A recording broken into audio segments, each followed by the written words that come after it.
పతనానికి దారితీసింది. కొంచెం అజాగ్రత్త, కొంచెం అశ్రద్ధ మన జీవితాలను అది పతనానికి దారితీసింది. లోతు యొక్క జీవితం ద్వారా ఎన్నో విషయాలు నేర్చుకోవచ్చు. మనకు ఒక హెచ్చరిక, అలారం లాంటిది. కనుక ఆయన జీవితంలో జరిగిన కొన్ని సంఘటనలు, సన్నివేశాలు మనం చూస్తూ వస్తున్నాం. అందుకే ఆయన యొక్క బ్యాక్గ్రౌండ్ ఏమిటి, ఆయన ఎక్కడి నుండి వచ్చాడు, మరి అబ్రహాము మరి లోతుకు ఉన్నటువంటి సంబంధం ఏమిటో, ఇలాంటి అన్ని విషయాలు చూస్తూ వచ్చాం. కనుక అబ్రహాము దేవుని చూసి వెంబడించాడు, కానీ లోతు అబ్రహాం చూసి వెంబడించాడు. కనుక అబ్రహాము దేవుని పిలుపు అందుకొని ఆయనను విశ్వాసంతో వెంబడించాడు, కానీ లోతు అబ్రహాం తట్టు చూస్తూ ఏదో అబ్రహాం నుండి ఆశించి ఆయన వెంబడించినట్టుగా చూశాం. అయితే అందులో మొదటి విషయం ఏం చూసామంటే, పోయిన వారము లోతు యొక్క భక్తి మరియు శ్రద్ధ జీవితం బలహీనంగా ఉన్నట్టుగా చూశారు.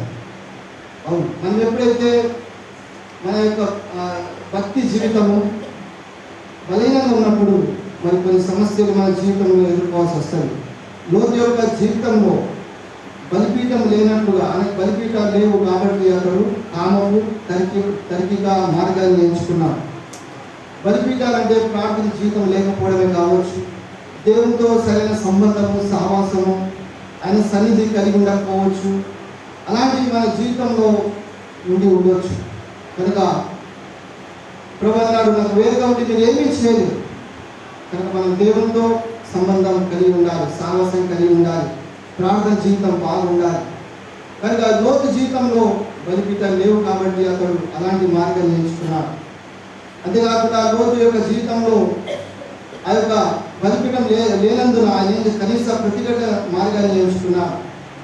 ఆ తర్వాత చూసాం ఏంటంటే, మూడవది, లోతు జీవితంలో బలిపీఠం లేనందున ఆయన వదులుగా ఉండే పరిమితం ఎంచుకున్నాడు. అనగా కట్టు, ఒక నియమము లేదా ఒక నిర్బంధన లేని మార్గాన్ని ఎంచుకున్నాడు. అవును, ఎప్పుడైతే ప్రార్థన జీవితం మన జీవితంలో ఉండదో, ఎప్పుడైతే దేవుని భయం మనలో ఉండదో, దేవుని భక్తి మనలో ఉండదో, మన జీవితం ఎలా ఉంటుందంటే మనకు ఒక కట్టు అనేది ఉండదు, ఒక నియంత్రణ ఉండదు. అంతేకాకుండా మనకు ఒక నిర్బంధం అనేది ఉండదు. మన ఇష్టానుసారంగా మనం జీవిస్తాం. దేవుని భయం అనేది మనలో ఉండదు.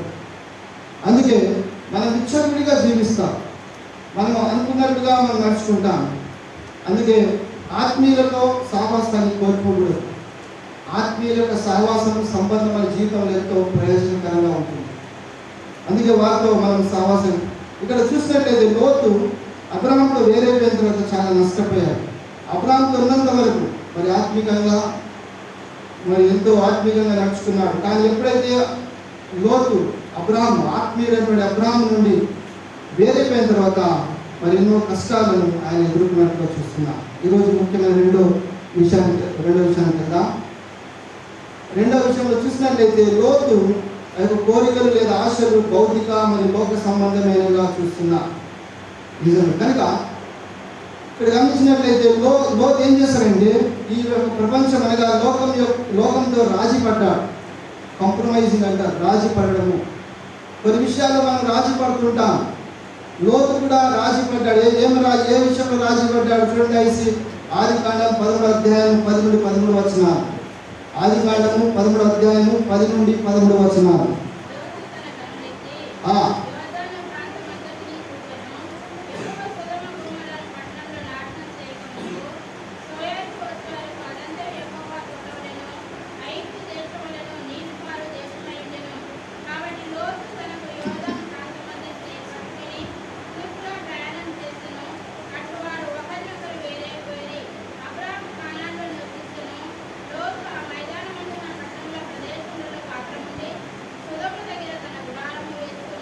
ఇక్కడ మొట్టమొదటి ఏం చూస్తామంటే, సొదొమలో నివసించాలని లోతు నిర్ణయించుకున్నాడు, ఏది ఏమైనా సరే. కనుక ఆయన చూశాడు, పచ్చదనాన్ని చూశాడు, ఆ యొక్క సస్యశ్యామలైనటువంటి ప్రదేశాన్ని చూశాడు, ఎంతో అందంగా ఆకర్షణీయంగా ఉంది చూశాడు, ఇష్టపడ్డాడు, అక్కడ ఉండాలనుకుంటున్నాడు. కానీ అందులో ఎంత భయంకరమైన పాపం ఉందో తెలియదని. కొన్నిసార్లు మనం కూడా ఆ విధంగా మోసపోతుంటాం మన జీవితాన్ని. కనుక మనము అలాంటి విషయాల్లో మోసపోకూడదు. ఇక్కడ లోతు నిర్ణయించుకుని ఏంటంటే, ఆయన సోదోమలో నివసించాలని లోతు యొక్క నిర్ణయాన్ని మనం స్పష్టంగా చూస్తున్నాం. ఎందుకంటే ఆత్మీయులు ఏం చేస్తారంటే అవకాశం వేరే వారికి ఇస్తుంటారు. అబ్రాహాము ఆయనకు అవకాశం ఇచ్చాడు. అబ్రాహాం అన్నాడు, నువ్వు ఏ దిక్కు వెళ్తావు? నువ్వు కుడి వైపు వెళ్తే నేను ఎడమ వైపు వెళ్తాను, ఒకవేళ నువ్వు ఎడమ వైపు వెళ్తే నేను కుడి వైపు వెళ్తాను. కనుక లోతు చూశాడు, అనుకున్నాడు మంచి అవకాశం దొరికింది అనుకున్నాడు. కానీ సోదమ గొమొర్రా గురించి మనకు తెలుసు, ఎంత భయంకరమైన పాపము ఆ యొక్క మహాపట్టణంలో ఉందో మనకు తెలుసు. రెండు విషయాలు చూసినట్లయితే ఆయన లోకంలో రాజీపడ్డాడు. ఏ విషయంలో అంటే దుష్టత్వం మరి నైతిక క్షీణత యొక్క సహాన్ని కలిగి ఉన్నాడు. కనుక ఆయన ఎంతో సహనంతో అక్కడ నివసిస్తున్నాడు. చూడండి 18 అధ్యాయము 20-21, ఆదికాండం 18 అధ్యాయము 20 వచనము 21 వచనము.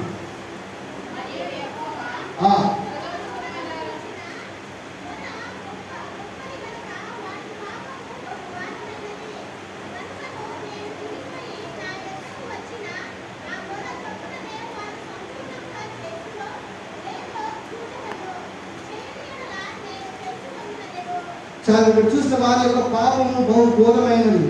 వారి పాపం దుష్టత్వం మరి నైతిక క్షీణతని చూస్తున్నాం. అక్కడ యోబు వీటన్నిటిని సహిస్తూ ఆ పట్టణంలో నివసిస్తున్నారు. కనుక అది చాలా భయంకరమైనటువంటి విషయం. ఎందుకంటే అలాంటి పాపాలు ఇక్కడ సోదమ గొమొర్రాలో జరుగుతున్నటువంటి పాపాలు ఇప్పుడు కూడా జరుగుతూ ఉన్నాయి. ఒక వ్యక్తి, ఒక దైవజనుడు ఇలా వాక్యం చెప్తున్నాడు. అమెరికాలో ఈ 2 పట్టణాలు ఉన్నాయి. దాని ఏమిటంటే ఒకటి వేగాస్ ఉన్నది, ఆ తర్వాత శాన్ ఫ్రాన్సిస్కో. ఇవన్నీలో ఘోరమైన పాపాలు జరుగుతూ ఉన్నాయి. కనుక ఈ యొక్క దుష్టత్వం మరి నైతిక క్షీణత ఇక్కడ ఉన్నప్పటికీ కూడా ఆయన దాన్ని సహిస్తూ మరి జీవించారు. వేరైపోవాలి, దానికి దూరం అయిపోవాలి. అంతేకాకుండా మూడో విషయం, లోకంతో ఏ విషయంలో రాజీపడ్డాడంటే ఆయన పాపపు సంస్కృతి మరి విలువతో రాజీపడ్డాడు. దానివల్ల కలిగే ప్రమాదం చాలా ఉన్నది. పాపపు సంస్కృతి సంప్రదాయాలు. కొన్నిసార్లు మనం ఏం చేస్తామంటే మన పిల్లలు చెడిపోతే మనము తల్లిదండ్రులుగా బాధ్యత తీసుకోం. దానికి కారణం నేను, నా భార్య అని చెప్పకుండా ఈ సమాజం మంచిది కాదు, సొసైటీ మంచిది కాదు, వారి స్నేహితులు మంచి వాళ్ళు కాదు అని చెప్పి మనం తక్కువ వాళ్ళపైన ఇలాంటి నేరారోపణలు వేస్తాం. అలాంటప్పుడు తెలిసి కూడా ఎందుకు ఆ సొసైటీలో మనం ఉండాలి? మన సొంత ఇల్లు లేదు, అవును. వాడుగా కిరాయి ఉంటున్నాం, అవును. అలాంటప్పుడు మనం మారాలి. కనుక కొన్నిసార్లు కొంతమంది తల్లిదండ్రులు పిల్లలు వేరే వాళ్ళు చెప్తా ఉంటారు, మీ పిల్లడు ఇలా చేస్తాడు అలా చేస్తాడు చెప్తే నమ్మరు వాళ్ళు. నమ్మరు. మా ఊరు డైమండ్, మా ఊరు గోల్డ్ అంట. డైమండ్ గోల్డ్ కొద్ది రోజుల్లో తెలుస్తుంది ఏంటంటే లేదు, వారు లేదు వెళ్ళిపోయారు. కనుక పాపపు సంస్కృతి చూడండి. యాకోబు పత్రిక 4:4 ఏం రాబడింది? యాకోబు పత్రిక 4 వచనంలో, ఓ వ్యభిచారులారా ఈ లోక స్నేహమును దేవునితో వైరం కాదని మీరు ఎరగరా? కాబట్టి ఎవడు ఈ లోకంతో స్నేహం చేయను వాడు దేవుని శత్రువు. కనుక పాపపు సంస్కృతి, లోక మర్యాద, లోక సిస్టమ్ మనం పాటించకూడదు. కనుక దేవుడు మన లోకంలో పెట్టాడు. ఎందుకంటే లోకాన్ని మార్చాలి, లోకంలో మార్పు తేవాలని. కానీ లోకంతో పాటు మనమే మారిపోతున్నాం.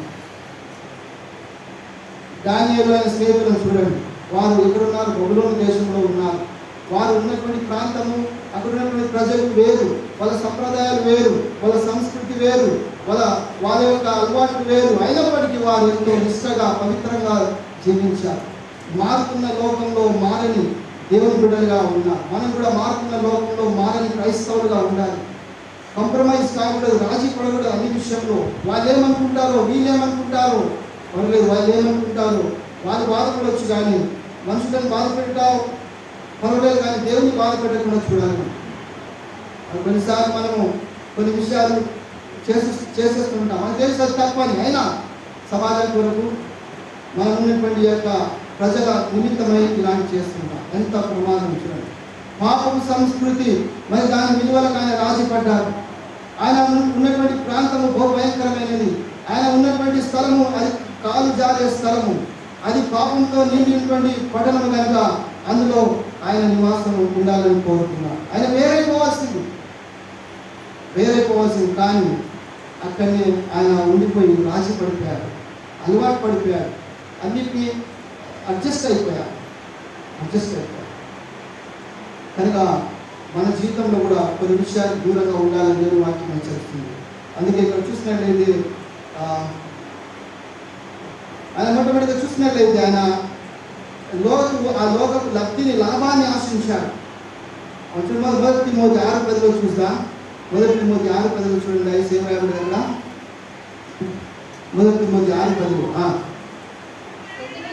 ఎందుకనగా ధనాపేక్ష సమస్తమైన కీడులకు మూలము కొందరు దాన్ని ఆశించి విశ్వాసం నుండి తొలగిపోయి కనుక మరి ఇక్కడ ధనాపేక్ష గురించి రాయబడింది. కనుక మనము లోకం నుండి ఏదో లబ్ధి పొందాలి, లాభం పొందాలి ఆశించడము అది మంచిది కాదు. ఎందుకంటే దాని యొక్క ఫలితం ఎంత భయంకరంగా ఉంటుందో చూస్తున్నాం. అందుకగా ఈ లోక ఇచ్చలను మరి ఆనందంలో ఆశించాడు. ప్లేజర్స్ అన్నమాట. లోకం ఇచ్చే ఆశ, లోకం ఇచ్చే ఆనందము అది వేరుగా ఉంటుంది. కనుక ఆయన యొక్క ప్లేజర్స్ను ఆనందించాలనుకున్నాడు, వాటిని ఆనందం కలిగి ఉండాలనుకున్నాడు. కనుక దేవుని వాక్యం హెచ్చరిస్తుంది. మొదటి యోహాను పత్రిక 2:15 ఏమి రాబడింది? దాన్ని తీయాలి. మొదటి యోహాను పత్రిక 2:15 లోకం నైనను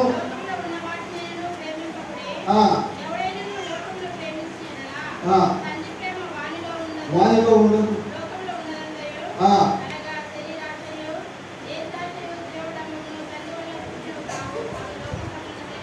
చాలా ఇక్కడ చూసినట్లయితే మనం దేన్ని ఆశించకూడదు, దేన్ని ప్రేమించకూడదు అక్కడ రాయబడదు. అందుకే లోతు మరి యొక్క లోకానందంలో మునిగి తేలుతా ఉన్నారు. లోకం ఇచ్చే ఆనందము బాగానే ఉండొచ్చు. ఈ మధ్య హైదరాబాద్లో చూసినట్లయితే వాళ్ళు రేవు పార్టీకి వెళ్ళారు. చెడు డ్రగ్స్ తీసుకొని డ్యాన్సులు అవన్నీ చేసి పట్టుబడ్డారు. ఎంత అవమానం! అందులో ఎంత మంచిగా కొద్దిమంది పట్టుబడ్డారు. వాళ్ళు బయటకు తీసుకొస్తే మొక్కల పైన ముసుగు వేసుకున్నారు, ఎందుకంటే గుర్తుపట్టకుండా. కనుక ఎంత అవమానం! భయం అనేది ఉండాలి. ఆ ప్రాంతాలకు వెళ్ళడమే అది ఆనందమే కావచ్చు, అది ఇచ్చే ఆనందాన్ని వాళ్ళు పొందుకోవాలనుకున్నారు. కానీ ఎంత అవమానం! తల్లిదండ్రులకు ఎంత అవమానం, సమాజానికి ఎంత అవమానము, వారిని వెంబడించే వారిని హీరోగా చూసుకొని వెంబడించే వారికి ఎంత అవమానం ఆలోచించారు. నిజమే.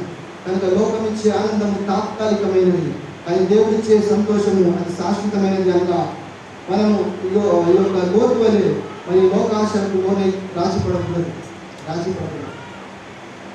కొన్నిసార్లు మనం కాంప్రమైజ్ చేస్తూ ఉంటాం.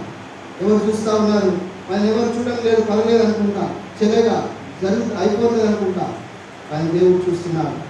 కనుక ఆయనకు హెచ్చరికలు ఇవ్వబడ్డాయి. హెచ్చరిక సంకేతాలు కూడా ఆయన ఏం చేశాడు? విస్మరించాడు. చూడదయచి రాబోయే తీర్పు ఉన్నప్పటికీ సోదాము మరి విడిచిపెట్టలేదు. ఆయన లోతు ఇష్టపడకపోయాడు. ఎందుకంటే చూడదయచి 19వ అధ్యాయం, ఆదికాండం 19వ అధ్యాయం 15-16 రాయబడింది. చదవండి.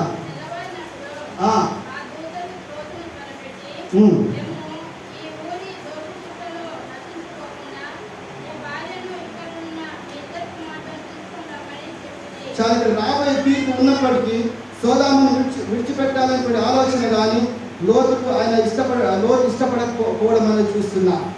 ఇక్కడ దేవదూతలు అనగా దేవుని దూతలు హెచ్చరికలను కూడా ఆయన పట్టించుకోలేదు, విడచివి పెట్టాడు. ఆ తర్వాత దేవుని హెచ్చరికలను కూడా విస్మరించాడు. అందుకే మనం ఇక్కడ ఎంత భయంకరమైనటువంటి తీర్పు జరిగిందో చూస్తున్నాం. కనుక దేవుడు మనందరితో మొట్టమొదటిగా మనతో మందలిస్తుంటాడు, మాట్లాడుతుంటాడు దేవుడు. రెండవది మనం వినట్లయితే దేవుడు మనతో హెచ్చరిస్తుంటాడు, సేవల ద్వారా కానీ వాక్యం ద్వారా.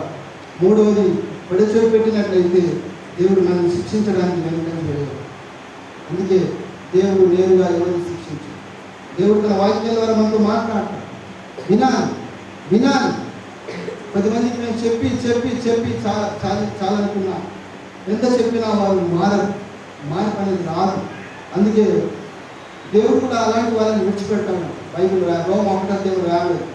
భ్రష్టాత్మకు వాళ్ళని అప్పగిస్తాడు. దేవుడు అంటాడు, ఇదో చేసుకోవచ్చు, చావని అంటాడు. ఎందుకంటే చెప్తే వినప్పుడు చెడిపోతే చూస్తుంటారు. కనుక దేవుడే వాళ్ళని అప్పగించినప్పుడు మనం ఇవ్వను. 10 మంది అస్సలే మారు. 1 సారి 2 సార్లు 3 సార్లు పడిపోయినా కానీ మార్పు అనేది రానే రాదు. అందుకని ఇక్కడ లోతు జీవితం కూడా అలాగే ఉంది. ఎన్నో హెచ్చరికలు ఇవ్వబడ్డావు, కానీ ఆయన వాటిని అన్నింటినీ కూడా ఏం చేశారంటే ఆయన విస్మరించాడు. అందుకే మూడవ విషయానికి వద్దాం. లోతు తీసుకునేటువంటి నిర్ణయాలు చాలా తప్పుతో కూడినవి. కనుక జీవితంలో కొన్ని నిర్ణయాలు చాలా ఇంపార్టెంట్. ఇప్పుడున్న యవనస్తులకు కానీ యవనరాళ్ళకు కానీ తల్లిదండ్రులకు చెప్పే నిర్ణయాలు, జీవితంలో కొన్ని నిర్ణయాలు చాలా జాగ్రత్తగా తీసుకోవాలి, ప్రార్థన పూర్వకంగా తీసుకోవాలి. తొందరపాటు అవుతుంది, దాని పరిణామాలు చాలా భయంకరంగా ఉండేవి. కనుక ఉదాహరణకు యేసుక్రీస్తుని నమ్మడం ఇదొక పెద్ద నిర్ణయం. యేసుక్రీస్తుని నమ్మాలా వద్దా, అది నీ వ్యక్తిగత సంబంధమైనది. తల్లిదండ్రులు బలవంతం చేస్తే కాదు, నువ్వు నమ్మాలా నమ్మద్దా నీ వ్యక్తిగతం. నమ్మితే పర్వత రాజ్యము, నమ్మకపోతే నిత్య నరకం. అది నీ తెలియపరచబడ్డది, అది నీ ఇష్టం. కొన్నిసార్లు మనం రక్షించబడినట్టుగా రక్షణ పొందినట్టుగా నటన చేస్తాం, కానీ నిజమైన రక్షణ అనుభవం మనలో లేదు. మీరు ఎలాసారి మీకు ఎలా తెలుసు, మీరు ఎలా మాట్లాడుతున్నారంటే వాళ్ళ ఆత్మఫలము లేదు, ఆత్మఫలాలు కనబడడం లేదు, మార్పు లేదు, మాటల్లో మార్పు లేదు, జీవితంలో మార్పు లేదు. అందుకే వారి మార్పు లేని జీవితమే మనకు ఎంతో స్పష్టంగా కనబడుతుంది. నిజమైన రక్షణ అనుభవము ఇంకా వారిలో కలగలేదు. ఎవరిని మోసం చేస్తున్నాం? మనమే మోసపరుచుకుంటున్నాం. అందుకే మనమే మోసపరుచుకుంటున్నాం. దేవుడిని మోసపరుస్తున్నామా? పాస్టర్లను మోసపరుస్తున్నామా? సంఘాన్ని మోసపరుస్తున్నామా? లేదు, మనమే మోసపరుచుకుంటున్నామా? అంతరాత్మ మనతో మాట్లాడుతున్నది, ఇంకా నువ్వు రక్షణ పొందలేదు. నువ్వు ఒక డ్రామా నటన చేస్తున్నావు, కానీ నిజమైన మార్పు నీలో రాలేదు. నిజమైన మార్పు కనుక ఇక్కడ చూసినట్లయితే మన మూడవ ముఖ్యమైన విషయం ఏం చూస్తున్నామండి? లోతు తీసుకునే నిర్ణయం. యేసుక్రీస్తుని నమ్మడం అనేది ఒక గొప్ప నిర్ణయం. వివాహాల విషయంలో కూడా, పెళ్లి చేసుకునే విషయంలో కూడా అది చాలా ఇంపార్టెంట్. ఎందుకంటే మరి ఎలాంటి వారిని చేసుకోవాలి, అవన్నీ కూడా దేవుడితో ప్రార్థించాలి. మనం అడగాలి, దేవుడిని అడగడం నేర్చుకోవాలి. అందుకే ఇక్కడ చూసినట్లయితే నిర్ణయాలు మొట్టమొదటిగా ఆయన చేసిన తప్పేంటో చూద్దాం. చాలా నష్టపోయాడు, చాలా కోల్పోయాడు. లోతు ఆయన కోల్పోయిన మొట్టమొదటి ఏంటంటే లోతు జీవిత ప్రమాణాలు కోల్పోయారు. స్టాండర్డ్స్ చూడండి, 19 అధ్యాయం 4, 5, 6 వచనాలు. ఆదికాండం 19 అధ్యాయం 4, 5, 6 వచనాలు చదవండి.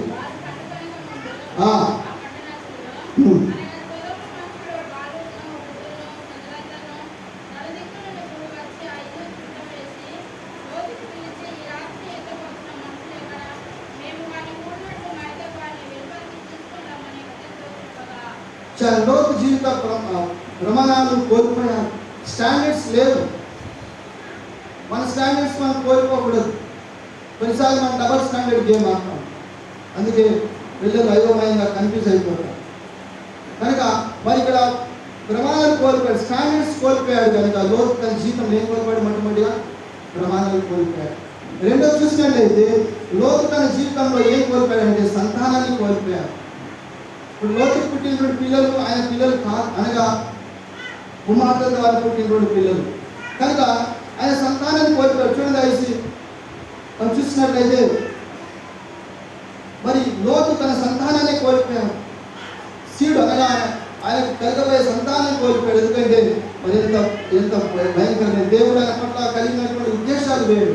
కానీ లోతు ఆయన జీవితంలో ఆ సంతానాన్ని కోల్పోయినట్టు మనం చూస్తాం. మొట్టమొదటి ప్రమాణాన్ని కోల్పోయాడు, రెండవది సంతానాన్ని కోల్పోయాడు, మూడవది చూసినట్లయితే ఆయన యొక్క ఆస్తిని కోల్పోయాడు. చూడండి, 19 అధ్యాయం 24, 25 వచనం చదవండి.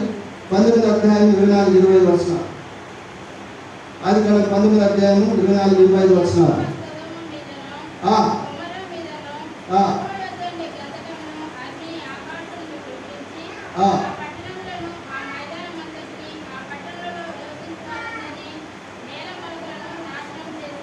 చాలండి. ఇక్కడ మరి తన జీవితంలో కష్టపడి సంపాదించినటువంటి ఆస్తి, ఆయనకున్నటువంటి ఇల్లు కానీ, ఆయనకున్నటువంటి ఆస్తిపాస్తులు కానీ అన్నీ కూడా కోల్పోయారు. ఎందుకంటే ఒక చిన్న తప్పుడు నిర్ణయం, ఆయన తీసుకున్న నిర్ణయాలు అవి ఏం చేస్తాయంటే ఆయన జీవితంలో తన ఆస్తిని కోల్పోయారు. ఒకసారి గుజరాత్లో భూకంపం వచ్చింది, భయంకరమైన పెద్ద భూకంపం వచ్చింది. గుజరాత్లో భూకంపం వచ్చినప్పుడు ఒక వ్యక్తి ఆయన టీవీలో చెప్తా ఉన్నాడు. వాళ్ళు ఎంతో కష్టపడి ఒక మంచి ఇల్లు కట్టుకున్నారు, చక్కటి ఇల్లు కట్టుకున్నారు. గృహప్రవేశం ఉంది కొద్ది రోజుల్లో, అన్నీ రెడీ అయ్యాయి. కానీ ఆ భయంకరమైన భూకంపం వల్ల ఇల్లు కుప్పకూలిపోయింది. చాలా ఏడుస్తూ బాధపడ్డాడు. నా జీవితం అంతా దీన్ని దారిపోసాను, ఎన్నో ఆశలతో ఎన్నో కోరికలతో నాకు నచ్చినట్లుగా నాకు ఇష్టమైన ఇల్లు కట్టుకున్నాను, కానీ అందులోకి వెళ్దామనే ముందే ఇలా జరిగిపోయింది. చాలా బాధపడ్డాడు. నిజమే, సంపాదించడం ఒక ఎత్తు అయితే దాన్ని అనుభవించడము మరో ఎత్తు. కనుక మనం చూస్తూ ఉంటాం, భక్తిహీనులు సంపాదన నీతిమంతుల వశమైపోతుంది. మన ఈ లోకంలో చాలా విచిత్రమైన విషయాలు మనం చూస్తుంటాం. ఉదాహరణకు చీమలు కట్టుకున్నటువంటి పుట్టల్లో పాములు వచ్చి చేరుతూ ఉంటుంది. ఇక్కడ గమనించాల్సింది ఏంటంటే, నేను చెప్పేది ఇక్కడ, ఆయన ఆస్తిని కోల్పోయాడు. ఎందుకంటే ఆయన సంపాదించుకున్న ఆస్తి అంతైపోయింది. కట్టుబట్టలతో బయటకు వచ్చారు, చేతిలో ఏమీ లేదు.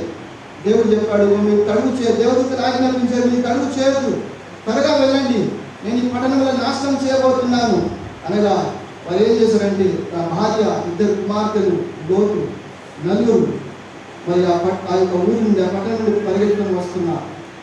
కట్టు బట్టలలో వచ్చారు, సమస్తాన్ని కోల్పోయారు. ఎందుకంటే మనం తీసుకునే నిర్ణయాలు అలాంటివి, తప్పుడు నిర్ణయాలు. ఒక్క నిర్ణయం మన జీవితాన్ని మార్చగలదు. ఒక నిర్ణయం మన జీవితాన్ని మరి అంతా కూడా పాడు చేయగలదు. అందుకే జీవితంలో డిసిషన్స్ అనేవి, నిర్ణయాలను చాలా జాగ్రత్తగా తీసుకోవాలి. ఒక్కసారి మన ఒక జీవితం తీసుకున్న నిర్ణయం వల్ల జీవితాంతం బాధపడాల్సి వస్తుంది. అందుకే ప్రార్థనపూర్వకంగా, విశ్వాసం నుండి మనము ప్రార్థనపూర్వకంగా నిర్ణయాలు తీసుకోవాలి, ప్రార్థించాలి. ఆ తర్వాత చూసినట్లయితే లోతు ఇంకేం కోల్పోయాడంటే, తన జీవిత భాగస్వామిని కోల్పోయాడు.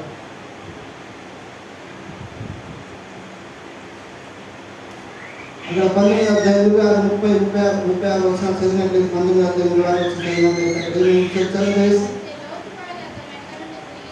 చూసి ఉప్పు స్తంభం ఆయన అంటే చనిపోయింది. ఉప్పు స్తంభం ఆయన. లోతు తన జీవిత భాగస్వామిని కూడా కోల్పోయారు. చాలా బాధకరమైన విషయం.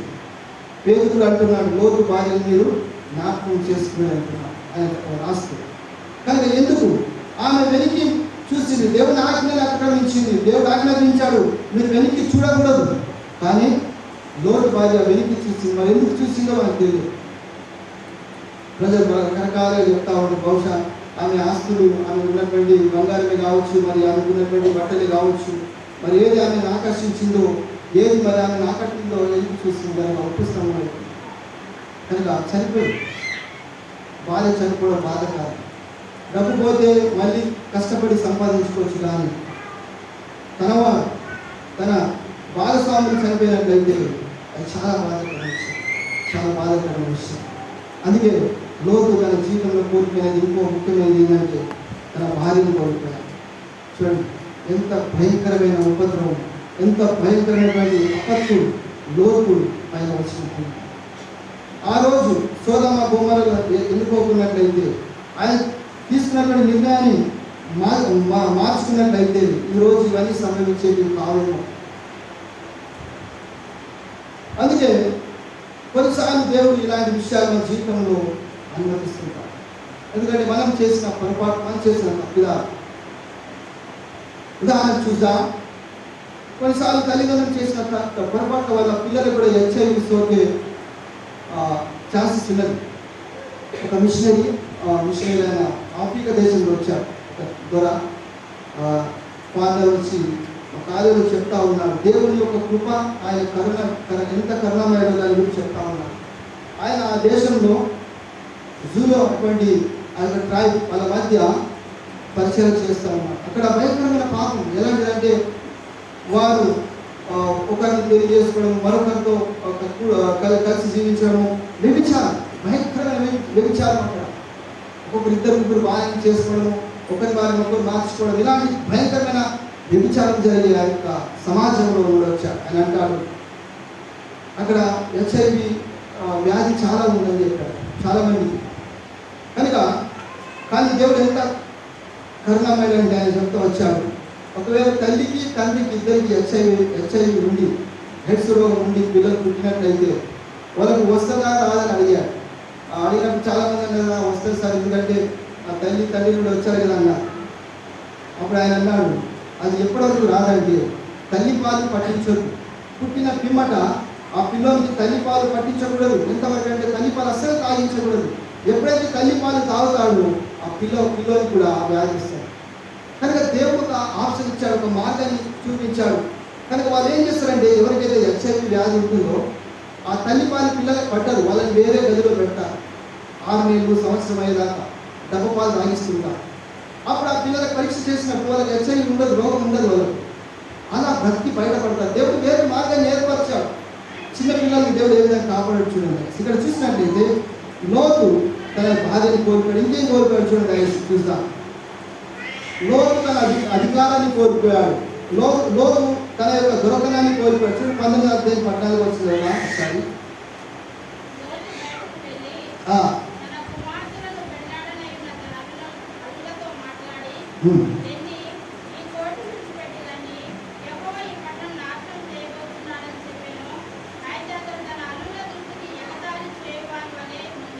ఎగతాళి చేయమని ఆయన హెచ్చరించాడు, వారికి తెలియపరిచాడు. కానీ వారు ఎగతాళి చేశారు. ఆయన అధికారాన్ని, ఆయన దొరకనాన్ని కూడా కోల్పోయినట్టుగా చూస్తారు. ఆయన మాట నమ్మలేదు, ఆయన మాటను విశ్వసించలేదు. కనుక ఎంత భయంకర పరిస్థితి. అంతేకాదు చివరిగా చూసినట్లయితే లోతు ఇంకేం కోల్పోయాడంటే తీసుకున్నటువంటి నిర్ణయం వల్ల తన సాక్ష్యాన్ని కోల్పోయాడు. బైబిల్లో లోతు చేసిన తప్పిదం ఎంత భయంకరమైన పాపం జరిగింది. కనుక తన కుమార్తెని ఆయనకు మరి పిల్లలు కన్నట్టుగా చూస్తున్నాం. 2 కుమారులు పుట్టారు. పెద్ద కుమార్తెకు ఒక కుమారుడు, చిన్న కుమార్తెకు ఒక కుమారుడు. కనుక ఎంత భయంకరమైన సాక్ష్యం. ఆయన మత్తిచ్చి త్రాగనిచ్చి అయ్యో వాళ్ళు అనుకున్నారు దేవుడు సమస్తాన్ని పాడు చేశాడు, తీర్పు తీర్చాడు కనుక మాకు మరి ఎలా అని చెప్పి తండ్రితోటి విచారణ చేసి ఘోరమైన పాపం కట్టుకున్నారు. కనుక లోతు తన సాక్ష్యాన్ని కోల్పోయాడు. ఎంత భయంకరం. లోతు గురించి మనం చూసినట్లయితే ఎంత భయంకరమైనటువంటి పాపం జరిగింది. కని విని ఎరిగిన విషయాలు బైబిల్లో ఇంత ఘోరమైనటువంటి తప్పిదాలు మరి లోతు జీవితంలో జరిగాయి. అందుకే ఒక చిన్న తప్పుడు నిర్ణయాన్ని లోతు తీసుకున్న నిర్ణయాలు తన జీవితంలో చాలా నష్టాన్ని కలిగించాయి. కనుక జీవితం చాలా విలువైనది. దేవుడు జీవితం మనకు ఒకేసారి ఇచ్చాడు. మళ్ళీ పునర్జన్మ మనకు లేదు. అనగా మళ్ళీ చనిపోయి మళ్ళీ మనుషుల్లాగానో జన్మిస్తామనేటువంటి ఆశ మనకు లేదు. ఈ జీవితంలోనే నువ్వు చేయాల్సినవన్నీ చేయాలి. కనుక చాలా ఆచితూచి నిర్ణయాలు తీసుకోవాలి. తొందరపడి పొరపాటున కోపంలో నిర్ణయాలు తీసుకున్నాడు, లేకపోతే ఒకరి ఒత్తిడిలో వచ్చి నిర్ణయాలు తీసుకోకూడదు. ప్రార్థన పూర్వకంగా విశ్వాసులు అయితే ప్రతిదీ కూడా ప్రార్థన పూర్వకంగా నిర్ణయం తీసుకోవాలి. ఈరోజు ఎప్పుడైతే దేవుడిని మన జీవితం నుండి బయట పెట్టినట్లయితే మనం చాలా నష్టపోతాం. దేవుడికి ప్రాధాన్యత ఇవ్వాలి. మన జీవితంలో మనం తీసుకునే ప్రతి నిర్ణయం పాఠశాలలో పెట్టాలి. దేవుడిని అడగాలి, ప్రార్థించాలి. తన చిత్తాన్ని దేవుడు మనకు బయలుపరుస్తాడు తన వాక్యం ద్వారా. అంతేకాకుండా దేవుడు తన చిత్తాన్ని మనకు దైవజనుల ద్వారా బయలుపరుస్తాడు, పరిస్థితుల ద్వారా బయలుపరుస్తాడు. కనుక మనం వేచి ఉండాలి, తొందరపడదు. బైబిల్ ఎంతో మంది తొందరపడి వాళ్ళు చాలా నష్టపోయారు. కనుక లోతు యొక్క జీవితంలో మనం ఎన్ని విషయాలు నేర్చుకుంటున్నాం. వెనుకబడతాను చూసాం, దిగజారే జీవితాన్ని చూసాం. అంతేకాకుండా చూసినట్లయితే మరి ఆయన ఆత్మీయ జీవితంలో జరిగిన ఆ యొక్క సమస్యలు మనం చూసాం. కనుక లోతు యొక్క జీవితంలో వెనుకబాటుతనం అనేది ఒక మూర్ఖపు మార్గాన్ని గుర్తుగా ఉంటుంది. కనుక బలిపీఠం నిర్లక్ష్యంతో ఆయన వెనుకబడతనం మొదలైంది. ఎంతవరకు అయితే యోబుతో, ఎందుకంటే క్షమించాలి, లోతు అబ్రహాముతో ఉన్నప్పుడు అబ్రహాము మరి ఆ యొక్క ఆయిలో ఉన్నప్పుడు ఆయన బలిపీఠం కట్టాడు, దేవునికి బలులు అర్పించాడు. ఆయన చూశాడు, కళ్ళారా చూశాడు, కానీ వాటిని ఏం చేశాడు, అంతగా పట్టించుకోలేదు. అందుకే ఇక్కడ చూసినట్లయితే ఆయన బలిపీఠాన్ని నిర్లక్ష్యం చేశాడు. వెనుకబడతానని చూస్తున్నాం. ఇలాంటివన్నీ మొదలయ్యాయి, హెచ్చరికలు ఇవ్వబడ్డవి, కానీ పెడచూపు పెట్టాడు. మరి లోక కోరికలు, ఆశలు పెరిగాయి. ఆశలు ఉండాలి కానీ అతి ఆశలు ఉండకూడదు. అందుకే తప్పుడు నిర్ణయాలు తీసుకున్నాడు. దానివల్ల మరి ఎన్ని విషయాలు కోల్పోయాడు. ఆయన కోరికలు బట్టి ఆయన ఏం చేశాడు, నిర్ణయించబడ్డాడు. ఆయన కోరికలు ఆయన నిర్ణయించబడ్డవి. అంతేకాకుండా మరియు మన కోరికలు మన భక్తిని బట్టి నిర్ణయించబడుతుంది. అందుకే జాగ్రత్త, హెచ్చరిక. మన జీవితంలో అశ్రద్ధ, వెనుకబాటుతనము అన్నీ తెలిసి కూడా మనం తప్పుడు నిర్ణయాలు మన జీవితంలో తీసుకోకూడదు. కనుక విశ్వాసమైన మనం దేవుని పట్ల భయంతో భక్తితో నడుచుకోవాలి. భయం భక్తితో నడుచుకోవాలి. కొంతమంది జీవితాలు చూస్తా వాళ్ళు ఎన్నో కోల్పోతూ ఉంటారు. కానీ మళ్ళీ దేవుడి ఎదురుకు వస్తారా? రావడం. దేవుడికి దూరంగా వెళ్ళిపోతారు. దేవుడు మాకు అన్యాయం చేశాడు, దేవుడు మాకు తీర్పు తీర్చాడు అని చెప్పి దేవుడిపై కోప్పడి దేవునితో వెళ్ళిపోతూ ఉంటారు. అది సరైనది కాదు. కనుక దేవుడు మనల్ని క్రమశిక్షణ పెట్టినప్పుడు, దేవుడు మనల్ని శిక్షించినప్పుడు, దేవుడు మనల్ని పరిశోధించినప్పుడు మనం మనకి దగ్గరికి రావాలి. అది దేవుడు ఒకసారి మన జీవితంలో ఎలాంటి కష్టాలు సమస్యలు అనుమతిస్తాడు. అందుకే లోతు జీవితం నుండి నేర్చుకున్న ఆయన వెనుకబడ్డతనమే మరి ఆయన ఉన్నటువంటి యొక్క నిర్ణయాన్ని మరి ఆయనలో కొన్ని విషయాలు కోల్పోయాడు. ఏంటంటే సాక్ష్యాన్ని కోల్పోయాడు, తన భాగ్యస్వామిని కోల్పోయాడు, ఆస్తిని కోల్పోయాడు, అధికారాన్ని కోల్పోయాడు, తోబుట్టువాన్ని కోల్పోయాడు. ఎంత భయంకరమైన పరిస్థితి. కనుక జీవితంలో మనం తీసుకునే ప్రతి నిర్ణయం ప్రార్థన పూర్వకంగా తీసుకోవాలి. లోతు వల్ల కొంచెం అశ్రద్ధ, కొంచెం అజాగ్రత్త అది మన జీవితం పతనాన్ని నడిపిస్తుంది. కనుక మన జీవితంలో అలాంటి అశ్రద్ధ లేకపోతే ఇలాంటివి లేకుంటే అజాగ్రత్తతో కూడినటువంటి నిర్ణయాలు కానీ మనం జీవించే జీవిత విధానం కానీ అలా ఉండవచ్చు. మనం పరీక్షించుకుందాం. మన జీవితం ఒకసారి తొంగి చూద్దాం. మనం ఎలా జీవిస్తున్నాం, మనం ఎలా నడుచుకుంటున్నాం, మనకు తెలుసు మన జీవితం ఎలా ఉందో. అవునా? నువ్వెవరో నీకు బాగా తెలుసు, నాకంటే నీకు బాగా తెలుసు. నువ్వెవరో నీకు తెలుసు. తెలుసా లేవడం నేను ఎవరో నీకు తెలియదు. అవును, మాకు తెలియదు. ఎందుకంటే నువ్వెవరు నీకే తెలుసు, నీ మనస్సాక్షికి తెలుసు, నీ అంతరంగ పురుషునికి తెలుసు, నువ్వెంత భయంకరమైన వ్యక్తివో నీకు తెలుసు. అందుకే మనిషి యొక్క స్వభావం, మనిషి యొక్క క్యారెక్టర్ ఎప్పుడు బయటపడతాయంటే ఒంటరిగా ఉన్నప్పుడు, గదిలో ఒంటరిగా ఉన్నప్పుడు, ఎవరు లేనప్పుడు, మొబైల్ చేతిలో ఉన్నప్పుడు, చుట్టుపక్కల ప్రాంతాల్లో ఎవరు లేనప్పుడు, అప్పుడు బయటకు వస్తా నిజమైన స్వభావం. సినిమాలు కానీ, చూడరాని దృశ్యాలు కానీ, చేయరాని క్రియలు కానీ అప్పుడు వస్తుంది. అది వేషం. అదే ఇక్కడ మనం చూస్తున్నాం. అప్పుడు అది బయటకు వస్తుంది. అంతవరకు నటన. అందుకే కొన్నిసార్లు ఒంటరిగా ఉన్నప్పుడు వారి యొక్క నిజస్వరూపం బయటకు వస్తుంది. అందరితో ఉన్నప్పుడు ముసుగులో ఉంటారు. లోతు పేరు అనగా ముసుగు. కనుక లోతు ముసుగులో జీవించాడు. ఆయన ముసుగు తీయబడలేదు. లోతు జీవితంలో కూడా అదే జరిగింది. లోతు పేరు అర్థమైందంటే ముసుగు. ఆయన ముసుగులో ఉన్నాడు. ముసుగు తొలగించబడాలి, అది తీయబడాలి. అప్పుడే మన జీవితాలు తేటగా ఉంటాయి. మన జీవితాలు తెరవబడిన పుస్తకం వల్ల ఉండాలి.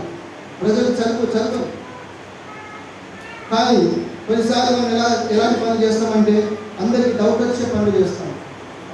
ఏముండదు కానీ అలా అది అందులో ఒక కిక్కు జాయ్ ఉంటుంది. అలా చేస్తూ ఉంటాం. ప్రజలు అనుమానించాలి, ప్రజల్లో ఏదో వాళ్ళను అలా చేస్తాం. తప్పనా? ప్రతిసారి మనం మోసం చేయదు. ఒక వ్యక్తి విధంగా అన్నారు అని ఊహిస్తున్నాను. ఏమన్నాడు ఆయన? కొన్నిసార్లు కొద్దిమందిని మోసం చేయవచ్చు, కానీ అన్నిసార్లు అందరినీ మోసం చేయాలి. ఒకసారి, 2 సార్లు, 3 సార్లు, 4 సార్లు, 5 సార్లు నువ్వు మోసం చేయొచ్చు, కానీ అన్నిసార్లు అందరినీ నువ్వు మోసం చేయవు. పట్టుబడతావు. జాగ్రత్త, నువ్వు పట్టుబడతావు. అందుకని మనం జాగ్రత్తగా ఉంటాం. అదే దేవుడు మనం హెచ్చరిస్తున్నాం. లోతు జీవితం నుండి మనం నేర్చుకున్న విషయాలు. కనుక లోతు చేసిన పొరపాటు మనం చేయకూడదు దేవుడు కోరుకుంటున్నాడు. కనుక కొంచెం అశ్రద్ధ, కొంచెము అజాగ్రత్త మన జీవితాన్ని నాశనంలోనికి నడిపిస్తుంది. కనుక ఇప్పటి నుండి జాగ్రత్తగా జీవిస్తాం. దేవుడు మనకి ఇచ్చినటువంటి బాధ్యతలు కానీ, దేవుడు మనకి ఇచ్చినటువంటి యొక్క బాధ్యతలు నమ్మకంగా నిర్వహిస్తాం. దేవునికి భయపడి మన యొక్క భక్తిని, మన యొక్క విశ్వాసాన్ని లోకానికి చాటుదాం. క్రీస్తు యొక్క సాక్షులుగా ఈ లోకంలో జీవించినట్టు దేవుడు మనందరికీ తన కృపా సహాయం దయచేయుగాక.